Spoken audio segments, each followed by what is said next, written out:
Good morning, everybody, and welcome to the Hemp Grower Spotlight. I am your host, commercial agriculture educator, Philip Alberti. This webinar series serves as a platform for local producers to come together to discuss agriculture. This edition of the Hemp Grower Spotlight will feature Half Moon Hemp. Half Moon Hemp is a Midwest cloning company offering genetics tested for the Midwest. Today we'll be joined by Adam Gilliatte, Mark Pay, Patrick Ryan, Jessica Scott, and the rest of the Half Moon Hemp team as they provide attendees with an overview of production of hemp clonal propagation, genetic selection, and compliance testing. But with that, let's get started. I would like to introduce the Half Moon Hemp team. So Mark, why don't you tell us a little bit about your team and give us a little introduction to who you all are? Well, I'll pass that to Adam. Adam was going to do the introductions today, but thank you. Thanks, Mark. Thank you. Hi, everyone. Thank you for learning a little bit about Half Moon Hemp. I'm here with our grower, Patrick Ryan. Apologize, we're kind of in a conference room and we got a train going down the road, so it might be a little bit noisier than anticipated. But we started Half Moon Hemp last year by running to the lab instead of running to the field. We noticed that there was some problems in the supply chain with really good farmers getting some genetics that probably were not derived for this environment to be as robust as they could. And it didn't make a lot of sense to me that farmers are paying $5 for a plant that shouldn't cost that much. And so a lot of the supply chain was getting eaten up front with farmers' availability to have really quality genetics. And then once I dove a little bit deeper and I started looking at the genetics everybody was using, they were coming from Denver or from Oregon. And growing up here in the Midwest as a farm kid, I've never seen an August in Denver that's like we have in the Midwest, where it can be 85 degrees at night and 100% humidity. And, these plants will mold. And it's kind of weird the weather we get because the springs are wet, the summers are hot, and, we get violent storms. And our plants need to be able to withstand wind and everything else. So it didn't make sense to me that genetics coming from 5,000 feet were being sold to farmers at 500 feet. So we started trying to make a genetic or a plant that is made for our environment. Yeah, so there you go. And from there, I'll turn this over to Patrick so he can explain to you what we've been up to. You get the next slide, Michelle? There we go. All right, so my name is Patrick. I'm the director of cultivation here at Half Moon Hemp. We primarily deal in clones. A clone is a 6-inch to a 10-inch cutting. And a cutting is basically this amount of plant that is cut off of a mother plant, and then it's rooted. And so it creates an exact replica of that mother plant. So it retains all the genetic qualities of that original plant. They're a perfect solution for in the field or indoor because they're going to have more consistency than a seed. You're not going to have phenotypical variation like you do on feminized seeds or even regular seeds for that matter. And they have a little bit of a head start too.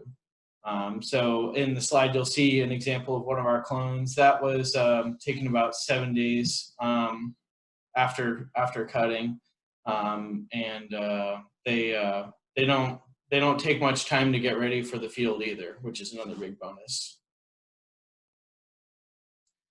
So for us, the process started back in July, but basically you need to choose your mother stock plant and make sure that that's a variety that you want to run with. And you're going to be cutting off a small little portion of that plant. And that's about 2 nodes. You're going to be cutting it at a 45-degree angle. And that's to allow as much surface area as possible to get that root. From there, we'll, you'll put it into a rooting solution that can be an organic or non-organic or a hormone. There's a lot of different ways to do it.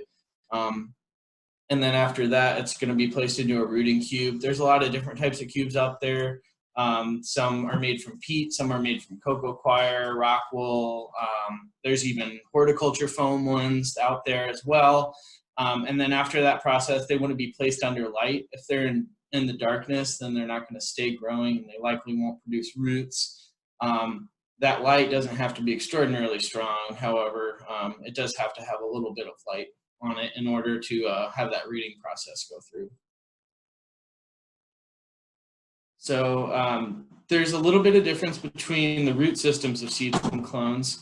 Clones are delivered fully developed, so that's a huge bonus of running with clones. They're created from a cutting of the mother plants, which means they're going to have all that genetic stability of that mother plant. It takes about seven days to 2 weeks to develop the roots on there, and then usually people will take another week or so to harden them off and put them out before they put them out in the field. Clones develop what's called a lateral root, so you're going to have more of a fibrous root mass out of that, which would be more similar to a corn rather than a pine tree. Whereas a seed has a thing called a taproot, which is more similar to like a pine tree, which it goes straight down. And those have the ability to get a little bit further into the soil. What we've seen though is that when you're producing hemp, you really want to have fertigation and irrigation going on in your fields, and if you don't, you have a lot lower success rate. And so that clones are really the ideal setting for that then, because you really don't need to have that seed searching for the water with the taproot. Seeds are also a little bit more prone to have irrigation issues in the long run. The pros of a seed is they typically are a little bit cheaper than a clone. And that just comes down to basic materials. You can produce a lot of seeds for a lot cheaper than you can with clones. They're usually about $1 a seed. I've seen them cheaper this year, especially with larger amounts. And the shelf life, if they're stored properly, which in my opinion would be in a refrigerator or a walk-in cooler, would be about 3 years. That being said, each year that you store seeds, the germination rate is going to be reduced. Most of them aren't identical, which is a big con. Even with the best breeders out there, you're still going to have phenotypical variation. And when you're growing for a thing like extraction and you're trying to make sure that you have an estimate on how much oil you're going to be producing, it's a lot harder to do that with those metrics. So they're not an identical plant, whereas the clones are an identical plant to the mother. The pros for clones is they're a little bit more hardy and more developed. Like I said, they're an exact replica. Because they're also a clone, they should be taken from a mother plant that is going to be a lot more stable than a feminized seed would, and it's not going to have as high of a risk to pollinate your fields. And so when we're growing for CBD out in the field, we want to grow female plants that aren't pollinated, and that's going to increase our cannabinoid production. And if we do have those get seeded, that can run into the issue of lower cannabinoids, and then obviously you have to deal with the seeds in that product before it can go to market for smokable hemp. And some extractors are going to give you a lower ticket price on that too. So clones have the lower risk of pollination. They're tested for stability as well. They have a more stable profile. The cons are they're a little bit higher price, but we'll get into some of the details about how seeds can end up costing you about the same as clones in the end. The low end of clones is $2. The high end is going for about $5. Some CBG varieties are even going higher this year. But we're seeing the market value in clones drop from last year considerably. And then there is, depending on who your genetic supplier is, there is variability on clones quality just as much as seeds. So I would definitely stress that if you're buying clones from someone, that you're able to see what type of product they're putting out before you do so, because it's a big investment in your farm, and that can be the difference between success and failure. Patrick, if I may ask a question here, could you briefly explain the concept of a mother plant to some of the audience members? They may not be really familiar with this concept, and kind of how long do you keep a mother plant going? Absolutely. So a mother plant is a plant that we've selected through testing. Any breeder or cloning operation is going to have done selections, and they'll find a winner that they're going to replicate. So basically a mother plant is going to be a plant that you're going to create a whole bunch of clones from. So In a facility, you would keep a mother plant from anywhere to 2 months up to a year, depending on your growing style. We can keep them for about 6 months personally, but like I said, that varies. It would essentially be like if you wanted to have an entire row of tomatoes out in your garden that were all exactly the same tomato. Instead of planting the seeds for those tomatoes, you would grow up one plant in the winter and take a whole bunch of cuttings off of those, and then they're all going to be the exact same plant. So that's basically the concept of a mother. That's fantastic. Thank you. So we're going to go over indoor versus outdoor versus greenhouse. Outdoor is going to be good for large-scale farming. It's great for biomass and smokable flour. You can really get the full genetic potential out of the plant there. It's free light. That's a huge thing too. So you're not paying for the sunlight, whereas with indoor and greenhouse, you're paying for supplemental lighting. Typically outdoor, we're seeing higher CBD expressions and lower THC expressions. Obviously that comes down to management styles as well. You are more prone to pests and stressors, and then you have to deal with the weather as well. So, if we have a tornado outside, hopefully it wouldn't affect our labs indoors or, a greenhouse nearly as much as an open field. Greenhouses are really turning into being the main production for high terpene, high cannabinoid hemp, and more of those boutique flower suppliers. It has a little bit less stressors than outdoor, and you're able to manage pests a little bit easier. You're also able to have a little bit more scientific data around your growing. And then indoor is going to be really your top-notch environment for testing. You're going to have a little bit better quality product, and it's going to be a little bit cleaner in the sense that it's not going to be exposed to as many fungal issues or anything like that. And then the pest management's completely up to you at that point. So the downside of that is if you do have pests that you need to learn how to manage them organically and legally. And for us, at least in Indiana, we have a limited list of what we can use that's approved by the state. So that definitely makes it challenging. The bonus is we can grow year round, and it's a very stable environment to do that. We choose to do our stuff indoor because we're able to manipulate every little bit of that growing process. And so we can also replicate it on a large scale to get that data. So Michelle's going to play a little video of our warehouse to kind of show you what it's like. So we utilize high intensity LED lights in our facility. Some people will use HID lighting. We use a multi-tiered system. A lot of people will do the same thing for indoor cultivation. We personally use organic methods despite the fact that we're not certified organic, but a lot of people will grow in different management styles. I would encourage that when you're looking for a clone supplier that they match up with your management styles. And then, they should be able to answer those questions as well when you ask them, what do you feed your plants? What media are they grown in? These are all big factors for you, especially if your plants are going into the soil and people aren't growing in soil. I would really wonder how they're going to perform outdoors. Not saying they won't, but that would be a factor that I would be looking for. So we offer some common varieties that you'll see here.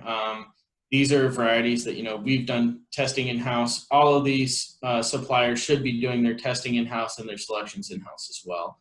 And if not, then I would suggest that they are somehow linked up with another company that is helping doing their selections. So this is a big question we get. When is it too late to purchase? How late can I get them in the ground? My suggestion would be purchasing by May or June. You want to allow them to grow nice and hardy, and you also want to have times to harden them off if needed, especially if we end up having a little bit cooler of a spring, which it kind of seems like we may. For those that don't know, hardening off is basically getting the clones climatized to the outdoor setting. So going from indoors to outdoors, that process is really easy. We can walk our customers through that, and any supplier should be able to walk you through that as well. Some suppliers have that as an added value that is possible, and it's really not a tough process. Generally speaking, we would say no later than the last week of June as the days get shorter. There are people that are planting as late as July. We would definitely recommend talking with your agronomist about it. Earlier planting, you're going to get a bigger plant though. So if you're focusing on, say I want to do 1 acre this first year and I want to maximize the amount of flower that I'm getting, you might want to get them in the ground a little bit earlier. Whereas if you're doing, 20 acres or more than that, you may be looking more about just getting more plants in the ground, period, rather than really worrying about getting larger plants. And it's looking like this year, it's probably going to be a wet spring. It already has been a little bit, but I don't think it's going to be as bad as last year. That being said, when you're planting seeds, that was a big issue with last year. A lot of people planted, it rained directly after. If that happens, you're going to lose a lot of seeds, period. That's just the way that the cannabis seeds work in our environment here in the Midwest. A lot of the ground is clay or a little bit harder than that. Even if you have a sandy loam soil, if it rains for 48 hours and you have hemp seeds in there, you're going to have a low germination rate. So I would highly recommend thinking about clones for a season like this, and just in general. In the end, you're gonna save yourself a lot of time and money. So on to clone genetics. What you should be looking for in a supplier, companies should be doing their testing. A lot of people aren't testing their product. A lot of people are just getting seeds. I've even heard of clone suppliers getting feminized seeds and using each individual seed as a different mother. The unfortunate thing for that is you're going to have a wide phenotypical variation, which means you're going to have a lot of different plant expressions in the same field. And you're going to have a higher likelihood for problems. Those problems could be intersex traits, where they're going to take a female plant like we have here, and it will pop out some pollen sacs and then pollinate your field. And like I talked about earlier, that's going to reduce your cannabinoid production. Your genetics provider needs to be able to supply you with legitimate COAs.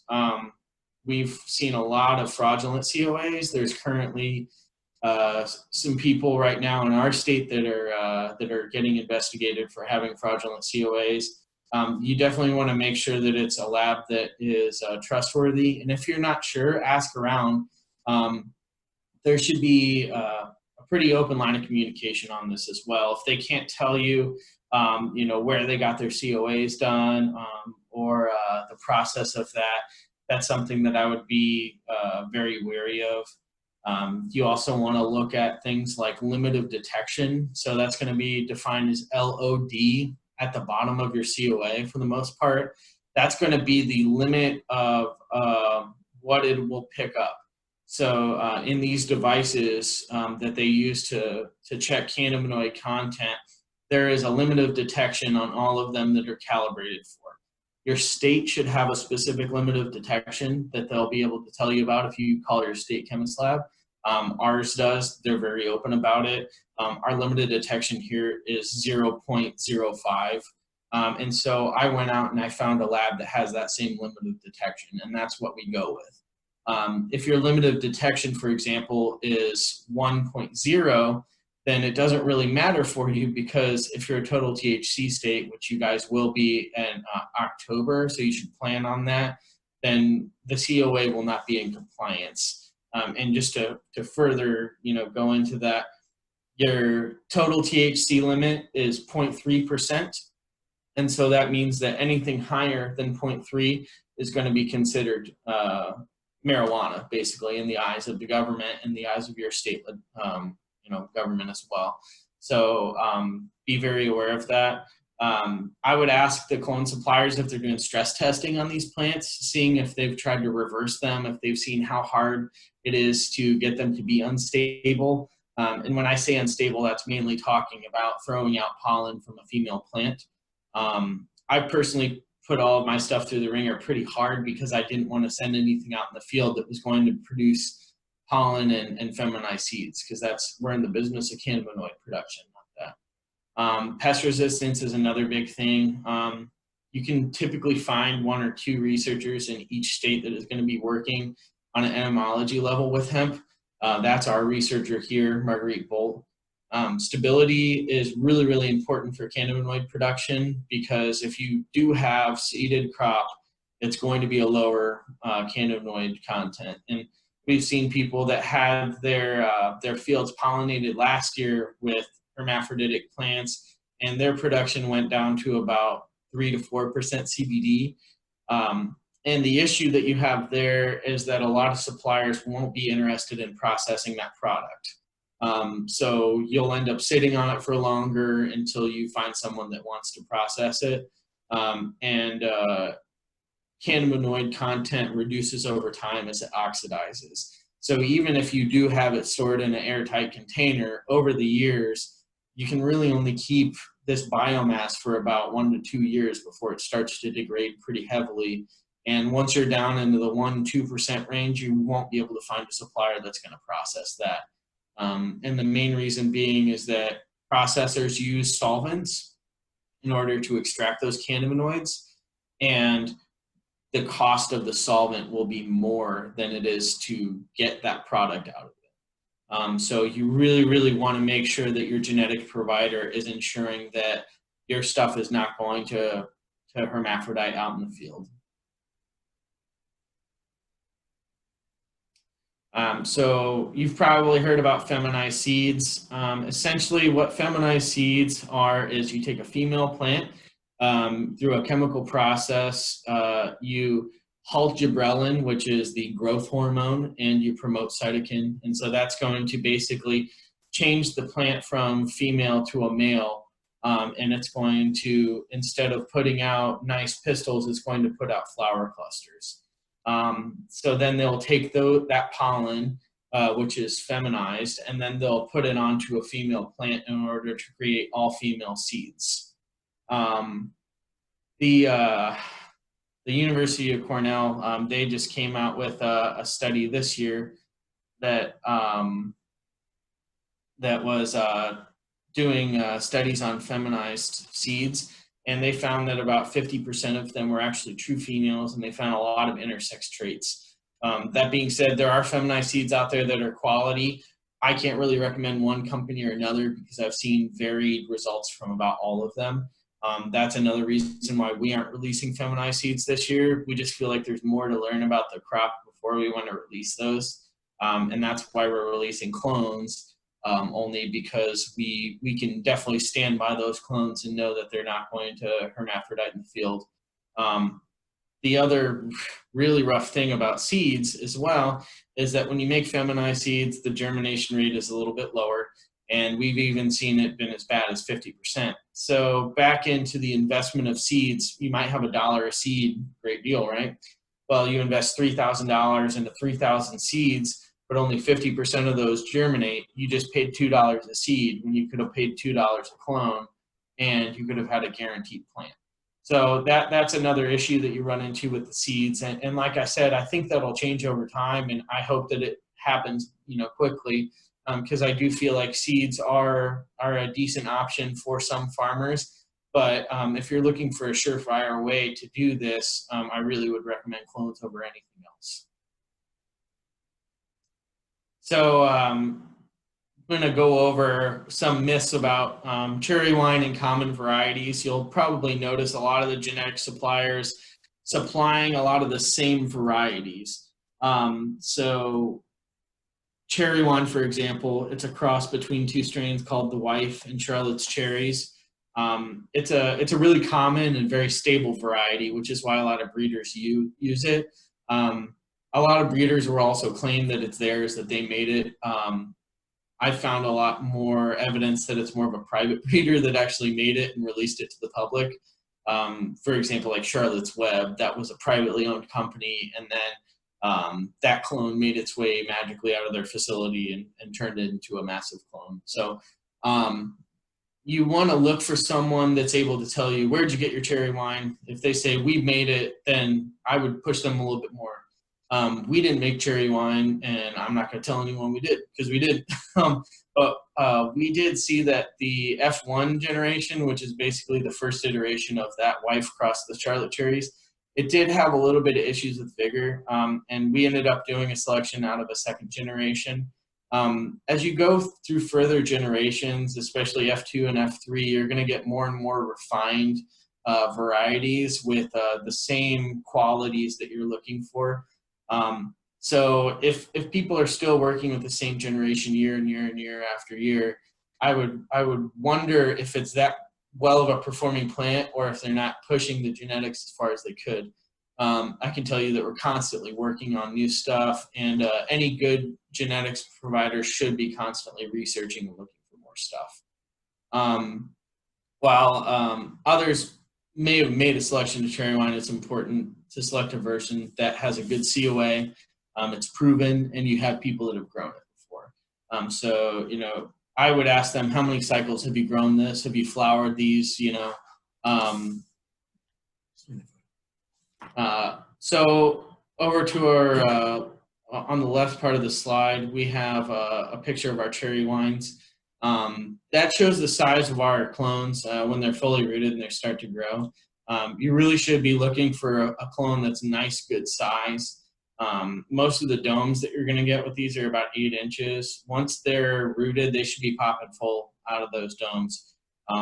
We've seen variation of, you know, as small as, for this plant example, we've seen clones this small, you know, and we've seen them even bigger. Like our, you know, second slide said, you really should be looking from about 7 to 10 inches tall. The vigor of the plant will show in those clones as well. So as soon as they root, they really should be ready to hit the ground running. So really what you want to look for in a genetics provider is the quality of the clones, and you want to have, you want them to be known for doing propagation. You need to have at least 1 or 2 team members on there that have worked in propagation in the past. You know, my past comes from food production and indoor facilities, and we did a whole lot of propagation that way.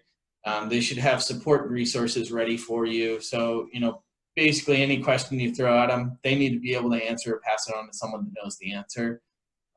They should be able to help you forge those relationships with processors and buyers. I'd be very wary of someone that doesn't know anyone in the neighborhood. There's a couple people out there in the market that are just trying to sell clones, and then they'll disappear at the end of the year. So I would definitely look for a company that people know and they have good things to say about. You want to look for quality lab testing. So make sure those COAs are compliant. If you don't know how to read them, find someone that can. And then most of all, make sure they're research driven. You know, you really want to make sure that that your supplier is constantly trying to change and be better and do better. This is just, you know, like any other industry, innovation drives it. You know, so we should always be looking for more and more quality and better quality product. We're going to stop there or hold there. Philip, do you want to ask any questions, or do we have any questions? Yeah, sure. I have a few questions I kind of wanted to run through. Patrick, you ran through a lot of great topics. I appreciate you doing that. Just wanted to talk to you a little bit about maybe the cutting mediums that are being used, or some of the chemicals which are being applied. Would you maybe talk a little bit just about some of the common ones that are being used, some of the hormones, and kind of what their functions are, if at all? Absolutely. So as far as rooting plugs, I've used everything under the sun. I've been doing this for about 10 years, so I've had the opportunity to use a lot of different media. You'll see one that's really common in the THC market is rock wool. That is a product that is actually it's basalt, which is a black rock similar to granite that is heated up and spun in a process that is like fiberglass, and that creates a pseudo-organic product that is going to be sterile, and a lot of people will use those for clones. I don't recommend them for going out into the field because they don't break down nearly as well as other things. There are coconut coir ones, which is actually the outside of a coconut husk. There's peat, which will be either bound with a latex polymer or unbound. And then there's also hybrid ones that are actual horticulture foam. And when I say foam, it's actual foam. It is just sterilized foam. As far as the hormones go, the main one's going to be IBA. That's going to be the main hormone that's in a product called Clonex, which is the most common cloning gel. Some of the more old school growers will remember Dip and Grow or Hormex is a big one. And those are more powdered products. Those are things that just have IBA mixed with talc powder. We personally make our own cloning gel in-house. For me, I don't care for Clonex personally because it's used with a polymer, which is a plastic. And so we utilize aloe and IBA specifically. But your genetic provider should be able to let you know what hormones and what cubes they're using, because what it goes to into in the end is going to matter a lot as far as that goes. Great. And one other question before we get moving on here. Just in your experience, what are some precautions you like to take to ensure that these clones are going to be successful? You know, a lot of times you might be concerned with having a sterile setup or worried with bacterial contamination. Any tips or tricks kind of how do you successfully establish these clones? So we definitely have a sterile process. You know, we're using gloves. We sanitize all of our trays. The main thing is that they're taking off healthy plants. So, you know, just like as far as pest issues go, you know, if you have healthy plants, typically you don't run into a lot of those issues. Sterility is important for about 7 days. Once the plants have roots, they're really ready to hit the ground running. And a lot of the bacteria that would be harmful in the first half is not going to be. For people that are taking clones home to their farm, my big cautions would be make sure that you don't have big temperature swings. So if they're going from a propagation greenhouse that's 80 degrees or an indoor facility that's 80 degrees, when they go home, if you're putting them in your pole barn and it's 50 degrees in there, you want to have a heater running. You don't want to have big swings in temperature. That's definitely going to hurt them. And I like to think about them as, you know, a little baby animal. So you got baby chicks, you need a heat lamp in that coop, you know, to get them going. And once they're, you know, once they're a little bit bigger, they don't need it as much because they got feathers, right? So as the plants get bigger, you know, they're going to take on a little bit more, but that's the hardening off process that I was talking about, where you want to slowly introduce them to the colder temperatures in order to get them ready. Another big thing would, I would recommend against fertigation on clones very heavily at all. If any, I would really recommend a pH water and running at a pH of 7. A lot of people fry their clones because they want them to get big and huge, and so they apply fertilizer way too early. And a plant that size just will not take up the amount that they're putting in there. All right, that's all I got. All right, thank you so much, Patrick. We're going to move on and essentially just reiterate what Patrick said. And you'll hear from myself. I'm Dr. Michelle Gilliatte. I am a family physician, so I have an interest, obviously, in CBD and the hemp plant and how it works for patients on the clinical side. Now let me start my video so you can see me. And then you'll hear from Jessica Scott, who is our consultant for the company. So essentially what to look for in your genetics provider, essentially reiterating what Patrick said, the quality of clones and the propagation. You want to make sure you know the genetics company, what are their farming practices? Talk to their head grower and their team. What is the quality of their cloning practices? You should go take a tour of their site if you can. Or have them send you a video, have them send you pictures of the types of clones that they're sending. There were a lot of clones that went out last year, at least in Indiana, that were full of spider mites and aphids. And the farmers didn't know this until they received them, and then that puts them behind a couple weeks because they have to make those plants stronger in order to actually plant them. What are the quality of their mother plants? Healthy mothers makes healthy babies. No difference in people, same thing in plants. So if their mother plants look nice and vigorous and green, their babies and their clones are probably going to look nice and healthy. Do the plants look stressed? Or are they vividly green? Are they not yellow? If sometimes we've seen plants where they're cut with dirty shears, and you can see there's little yellow marks right at the base of every node where they were cut on those mother plants. So clearly they've been infected in some manner. Do they have a pest problem in that facility?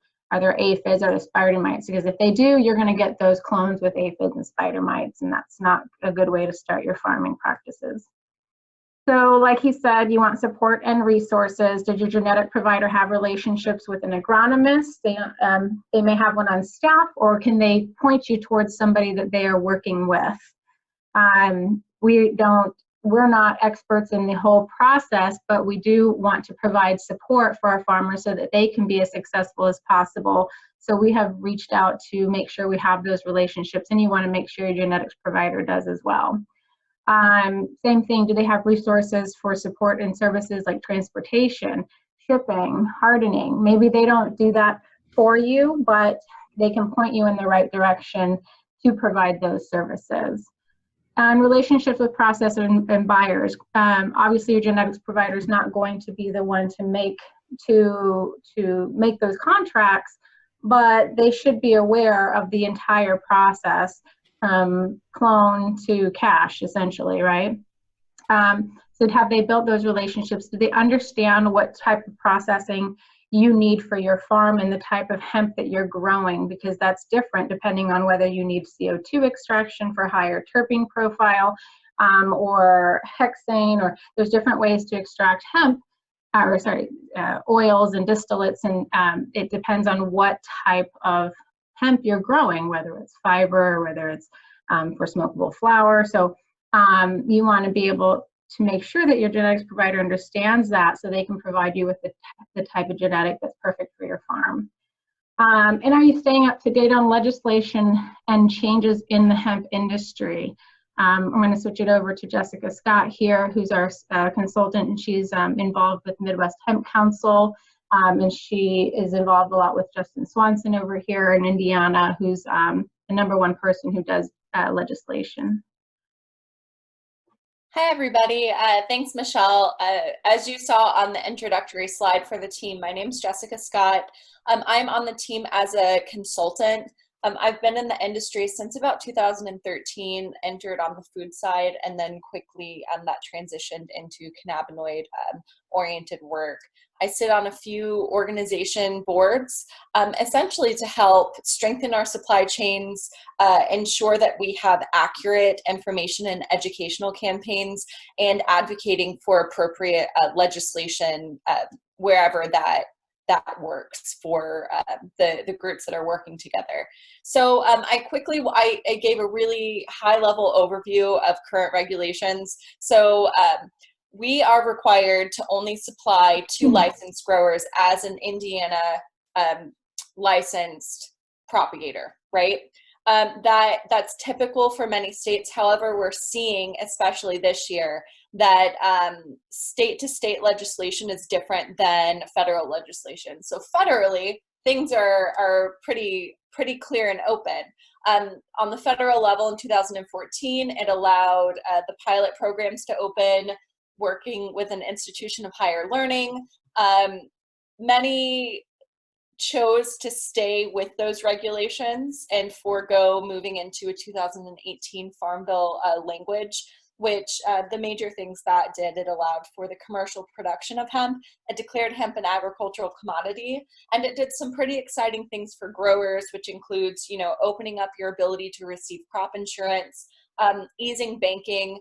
Now that sounds great on paper on a federal level. However, we're seeing that it's not as easy as just writing a farm bill and everything's golden for everyone moving forward. So it's very important to stay on top of what's going on federally, but how you can work within your state to really get the most out of the legislation available to you.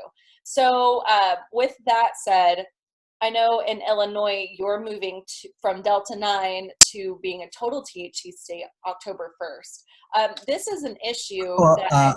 It's going to be October 31st. Oh, and October 31st. Thanks, Philip. the pilot program for Illinois will expire, and then we will be transitioning to follow more federal rules. That's great.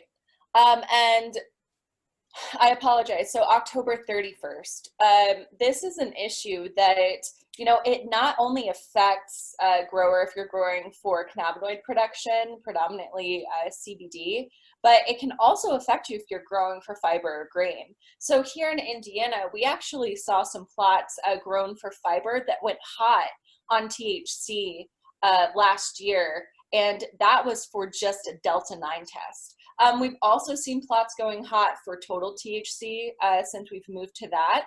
And so it's an issue that is important to stay on top of, even if you're tuning in today and you're not interested in growing for CBD, but you're growing grain and fiber varieties. And that will, as Patrick said earlier, that will come down to making sure you have great genetics and making sure that you're working with your genetics provider to apply those best practices and best management to make sure that you're compliant. I would recommend, it's very important that whoever you're working with in regards to genetics is involved with policy-oriented groups to stay on top of your long-term strategy. So Illinois is a very interesting example in the sense of, so you've had the first half of your year under Delta 9, you're moving to total THC. Growers that were working with genetics companies that weren't able to quickly adapt to that or didn't foresee that coming may be out of a genetics provider that can give them a compliant genetic for this season, right? And so it's very important to stay involved and to be engaged on the policy side, because it seems as if regulations are changing every day in the hemp industry. So with us, we support the Midwest Hemp Council. We get involved with the extension agents and offices to make sure that, you know, we are providing the right education and that, you know, we're working with the right groups on the policy side to make sure we all work together and move forward together. I want to lastly reiterate the importance of compliance, not only to ensure you can even harvest your crop, right? Some departments of agriculture are a little more lenient than others, but we're really seeing a crackdown this year, and it's more important now than ever. This can affect your processor relationships. So not only your ability to even have a product to take to a processor, but if you can even get it to a processor, making sure your CBD levels are high enough. That's a big issue with processors. They're not going to process something that's too low. And then also, if you don't have a compliant product, the processor is not going to touch it for the most part, right? And so you've then pretty much suffocated your ability to move into a sales channel and to market your product because of, you know, lack of decisions made on the regulatory side, starting with your genetics. So it's very important for your long-term success.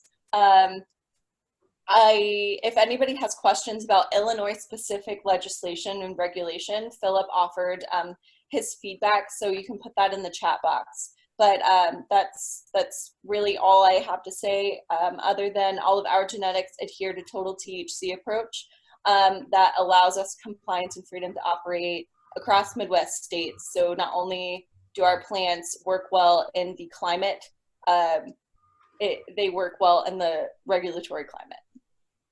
Thank you so much, Jessica. Just to close out here, to continue of what you should look for in a genetics provider, you want to know, are they affiliated with consulting or have a researcher of some sort on staff? Like Patrick reiterated, we are associated with Marguerite Bolt and through Purdue University, Purdue Extension Hemp Program. There's also Indiana University here, and obviously, you know, who Philip is associated with as well. You just want to make sure that the genetics provider, they're working on genetics. So they should be somewhat data-driven or need-driven. If your farmer wants a specific terpene profile, your genetics provider could work with you with that possibly for the upcoming season. But making sure that they're developing plants that withstand specific environmental stressors within that state or within the Midwest. And our entomologist, Marguerite Bolt, helps us with that. Patrick already talked about the legitimacy of COAs. I won't reiterate too much of that. And then are there breeding and testing practices in line to stay with legislation guidelines? So just to drive home what Jessica Scott said, THC content is determined by genetics. And I'm going to leave you with this last slide here. This is a plot graph from the University of Wisconsin Extension Hemp Program. They've been doing genetics research there for many, many, many years. They actually had a DEA license to work with hemp and marijuana prior to when it was legal.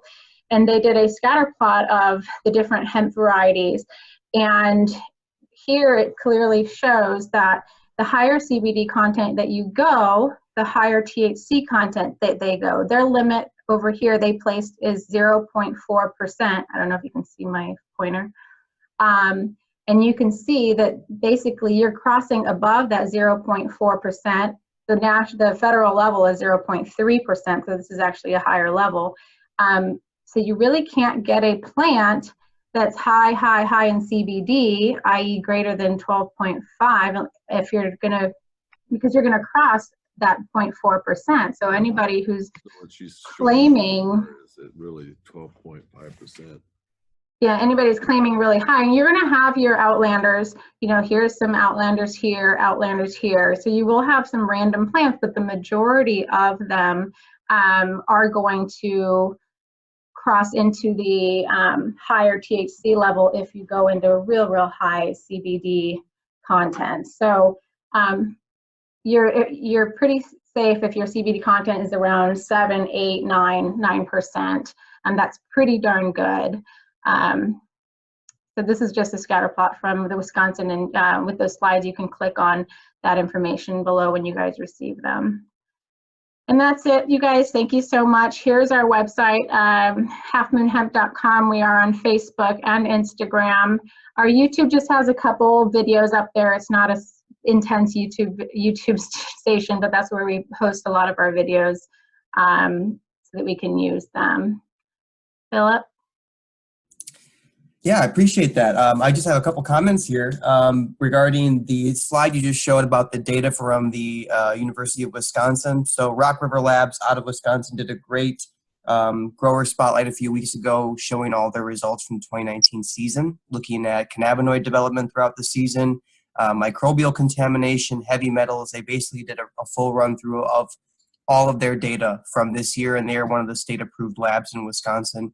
It's very interesting stuff. I recommend you taking a look, and I shared the link in the chat box, which is where the rest of this video, after it's uploaded, and the remainder of our videos are going to be. Could you explain a little bit more about your relationship, you know, with Purdue, what you guys are doing, and then also with some of the co-ops in the area? I'm going to point that towards Patrick since he works with them directly. No problem. So the work that we do with Purdue primarily is working with Marguerite Bolt. She's formerly from their entomology department. Basically, we saw a big problem with clones last year being infested with insects that were coming from other states. So pest pressures from out of state make it really hard to manage because our extensions and our universities don't have the resources and frankly we don't have the legislation to use the right pesticides on them as well. So what we did was under our direction with Marguerite, we bounced a lot of ideas off of her, and we ended up doing quite a few experiments of dropping in populations of spider mites and aphids and cannabis aphids as well into our selections in order to see how they fared in a large population of different hemp. We saw a lot of different stuff, and we're more than happy to share our research with any of our clients as well. But that's the main thing that we're working with Purdue right now. We're we're tied in with Midwest Hemp Council as well. So we try to do informational events with them and try and help educate the public as well. While I'm on, I see a question in here about cross-pollination that I'd like to address. So with cross-pollination, the number one thing that I would do from day one is you want to check and see how close your neighbors are. So if you have someone that's growing fiber in your area and they're within a couple miles of you, you're going to have potential to have cross-pollination. That's going to be a tricky thing to move forward. And I think that in the Midwest, at least, because we're such grain producers, we may end up having counties that have specific areas where you can grow grain and fiber and where you can grow CBD. Right now, there's no legislation about that. So the best practice is just good neighbors. You really want to know who's within your surrounding area. North Carolina State University did a study last year tracking pollen and the travel of hemp pollen specifically, when CBD varietals and fiber, and they found that it traveled up to 5 miles. That being said, I would still say the number one issue that you're going to run in with cross-pollination is bad genetics. So if you're planting feminized seeds and they hermaphrodite, that is going to pollinate your crop way worse than if you had a fiber crop 5 miles away from you. And you know, that's the big issue. The one thing I will say for mitigation is that a center pivot or a disc pivot and top irrigation can mitigate that risk. You add more risk to that situation though of fungal issues, especially as you get into flower. So the only thing that's going to neutralize that pollen that's going to be safe to your plants is water. So if you are in a situation where you know that there's a fiber crop about 3 miles away from you, you don't think it's going to be a huge issue, maybe maintain and see when that crop is going to be finishing, when it's planting, because there are people too that if they're growing for fiber, sometimes they won't even let those males get big enough to actually drop pollen, whereas other people that are growing for grain are going to, because it has to pollinate in order to make those seeds. An interesting point too, just from our experiences this last year on scheduled pollination, a lot of these grain fiber varieties are going to be flowering a bit earlier. So, you're in the season. So, I think to your point, talking about controlling your own genetics, making sure you're trying to remove feral hemp from your property is generally going to be more of a concern, just given for a lot of these full season varieties, but just something to kind of be aware of. These pollination schedules might not necessarily overlap, but controlling what you can control is very important. Right, and in most fiber, because I've tested out fiber in our lab as well, just we really didn't have interest in producing it this year. However, I wanted to see what it was like in a lab setting. We noticed that the males in fiber varieties, specifically Phenolin X59, that pollination could take anywhere from 10 to 21 days to drop all that pollen, which is a large window. They should be able to tell you that as well. To Scott's question in the chat, feral hemp can cause pollination issues. It's more rare. That feral hemp is becoming more and more eradicated as law enforcement goes out and finds it. And a word of caution to anyone that thinks that it's a good idea to go out and harvest that feral hemp for whatever reason, the state will consider that as marijuana because it's not specifically grown in that area. So I would go with a lot of caution on that. Yeah, thanks, Patrick. I wanted to reiterate that point. If anyone has feral hemp on their property, please contact your local extension agent or the university you're working with. That's actually something we recently spoke to Marguerite about. Please work with them to identify the best procedure to move forward to remove that from your property. Please do not just go out and start digging it up. Yeah, and in some ways too, they can also use it. For example, like Marguerite last year, she went up to a crop in South Bend. She found some feral hemp that was reported, and she was able to identify Eurasian hemp borer, which hadn't been identified in the Midwest up until last year. So that's another benefit, is like you could end up helping out your extension by reporting this. But I would highly recommend against going into trying to harvest this or getting any pollen from it. I can tell you, as a breeder myself, and as someone that works in genetics, it's not worth your time. They've obviously survived this long. However, there's going to be a lot more issues with stability. A lot of feral hemp and a lot of feral cannabis, for the most part, isn't stable, and that's how it survived this long. So you may have heterosexual reproduction going on in those fields. However, you're still going to have the possibility of those plants having intersex traits because that's how they've maintained in the wild. Thank you, everybody, for joining the Hemp Grower Spotlight. This video, along with the collection of the Hemp Grower Spotlight, can be found at our website at go.illinois.edu/spotlight. If you have any questions or comments about the series or suggestions for future episodes, please reach out to me at palberti@illinois.edu. Thank you so much, and we look forward to seeing you next time. Take care.